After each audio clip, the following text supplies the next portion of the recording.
कोमल अपने काम में बहुत ही अच्छी थी। जब भी वह कोई काम करती थी उसके काम की तारीफ करे बिना कोई भी नहीं रह सकता था। वह घर के काम में बहुत अच्छी थी।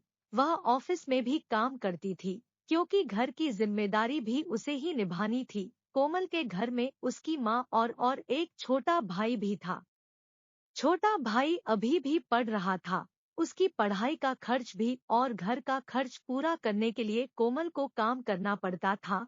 जब कोमल की पढ़ाई पूरी हुई तो उसने नौकरी कर ली थी। अपने भाई को कोमल पढ़ा रही थी जिससे वह भी एक कामयाब इंसान बन जाए।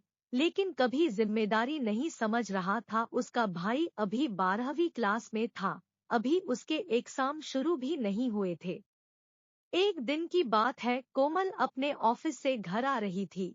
तभी उसकी नजर अपने भाई पर गई थी। वह किसी लड़की से बात कर रहा था, पर वो लड़की कौन थी महक इस बारे में नहीं जानती थी क्योंकि उसने पहले कभी उसे नहीं देखा था।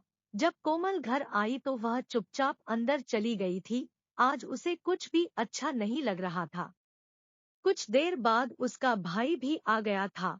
आज कोमल चुप थी क्योंकि जिस जगह आज इतनी परेशानी है वही उसका भाई कुछ भी समझ नहीं रहा था।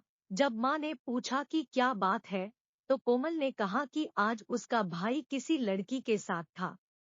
आज उसे अपने भविष्य की ओर ध्यान देना चाहिए, वही वह अपना समय बर्बाद कर रहा है। जब माँ को यह बात पता चली तो उसे भी अच्छा नहीं लगा था। उसने अपने भाई को बुलाया और पूछा कि तुमने यह क्या किया है। जब उसके भाई को पता चला कि उसकी इन हरकत से कोई खुश नहीं है तो उसने अपने आप को बदलना शुरू कर दिया था। हो सकता है थोड़ी मुश्किल भी आए, लेकिन जब आप सोच लेते हैं तो बहुत कुछ कर सकते हैं।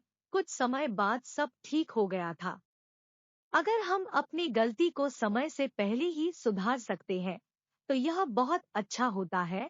हमें भी अपनी मंजिल को पाने के लिए बहुत कुछ खोना होता है। इसलिए जब भी आप कोई भी फैसला ले तो यह जरूर सोच ले कि आप जो भी करेंगे उससे सभी को क्या फर्क पड़ेगा, तभी आप आगे बढ़ पाएंगे।